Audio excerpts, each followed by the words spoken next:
12 News at 10 with Mark Curtis and Caribe Devine starts now. Good evening. We begin with breaking news. A 1-year-old has been pulled from a backyard pool in South Phoenix. We're told the child is now in extremely critical condition. Firefighters say family members were already performing CPR when crews arrived. It's unclear right now how long the child was underwater. Phoenix police working the case right now. We'll have updates on air and on 12news.com. A horrific murder investigation underway in Apache County tonight. A 10-year-old girl found tortured and abused. She was killed, and now her father and the father's girlfriend are being charged with her murder. 12 News journalist Bianca Bono joins us live in studio. And Bianca, making matters worse, as if this could get any worse, red flags may have been missed. Yeah, tonight we're also learning that school staff and other family members made at least a dozen reports to the Department of Child Safety concerned about abuse and neglect. We want to warn you, the details in this case are hard to hear.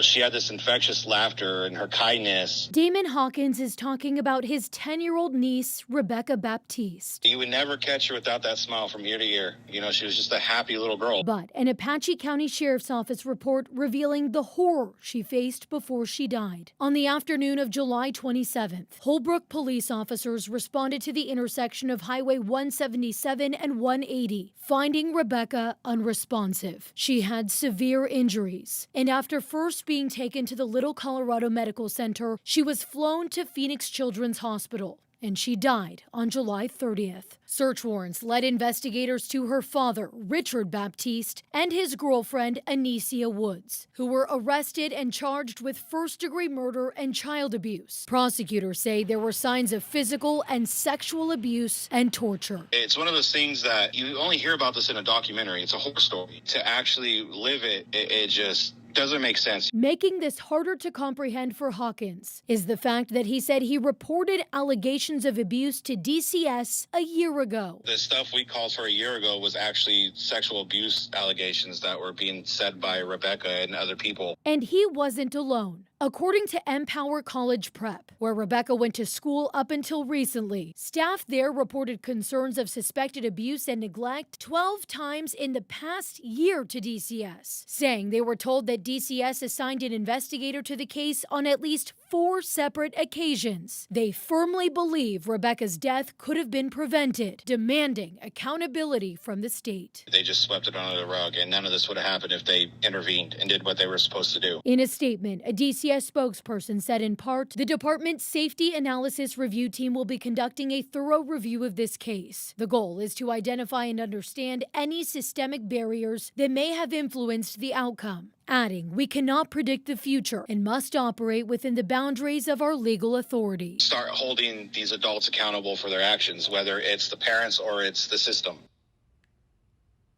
And Baptiste and Woods are being held on $1 million bonds up in Apache County. As for Hawkins, he tells me he recently visited with Rebecca's siblings who are back in DCS care. They're trying to figure out their placement and plan Rebecca's funeral. We've linked a GoFundMe page to help cover that cost on our website, 12news.com. We're live in studio. Bianca Bono, 12 News. Bianca, thank you for that. It's such a disturbing story. The failed, worst. you know, the system seems like it failed this little girl, and obviously the parents. How many times and how many stories do we have to do on this agency failing? Yeah, as tragic as it gets, this one. Yeah. All right, thank you for that. A man is back in custody for the alleged violent kidnapping of his girlfriend, 36-year-old Timothy Woods. First arrested last month, police say he held his girlfriend captive in a backyard shed for 2 weeks, and he repeatedly beat and sexually assaulted her. The Maricopa County Attorney's Office sent the case back to police, saying they needed more evidence. But police resubmitted those charges just last Wednesday, and now police say Woods is back behind bars on a felony grand jury warrant.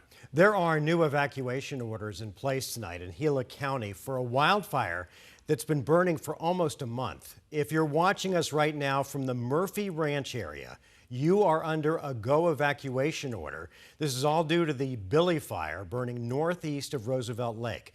Firefighters say the fire activity kicked up at about 3 o'clock this afternoon and started pushing the fire towards structures. It started July 9th when a lightning bolt hit. Tonight, the fire has burned over 2,500 acres and is 65% contained. That's just one of several dangerous wildfires burning out of control right now. How about the Dragon Bravo fire that's been burning for a full month on the north rim of the Grand Canyon? It's now 120,000 acres, and to put that in context, it's bigger than the city of Scottsdale. The fire's destroyed more than 70 structures, including the historic Grand Canyon Lodge. Officials will host community meetings tomorrow in Fredonia and on Wednesday in Page to update residents on what's going on.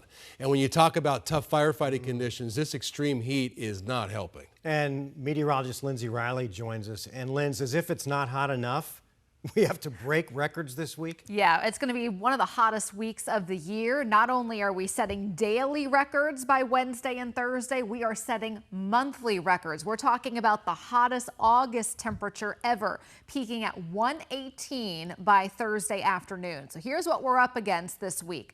For the next 4 days, Tuesday through Friday, daily highs are going to range anywhere from 113 to 118. Morning lows, even at 6 and 7 in the morning, we're starting off the day in the low 90s. Hottest part of the day, 3 to 5 p.m. That's typically when we see our high temperature for the day. And you really just want to avoid being outside during those hottest hours. Sunrise tomorrow morning is at 5:44. Temperatures starting off right around 90 at 6 to 7 a.m.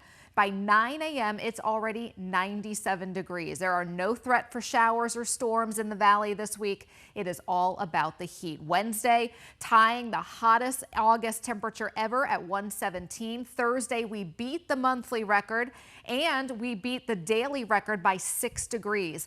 Then on Friday, hitting 113. Here's the extreme heat warning. It includes all of south central Arizona, all the way up western Arizona as well. This goes through 8 p.m. on Friday. Temperatures going down just enough for the weekend, but honestly, all this week, we are talking extreme heat. Mark? Boy, dangerous temperatures. Linz, thanks.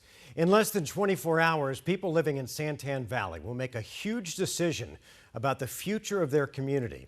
Voters will decide if Santan Valley should become a town or remain unincorporated. Santan Valley down in the southeast part of our metro area. And if it becomes a city, Gabriela Becerra, this could be a pretty good sized city down there.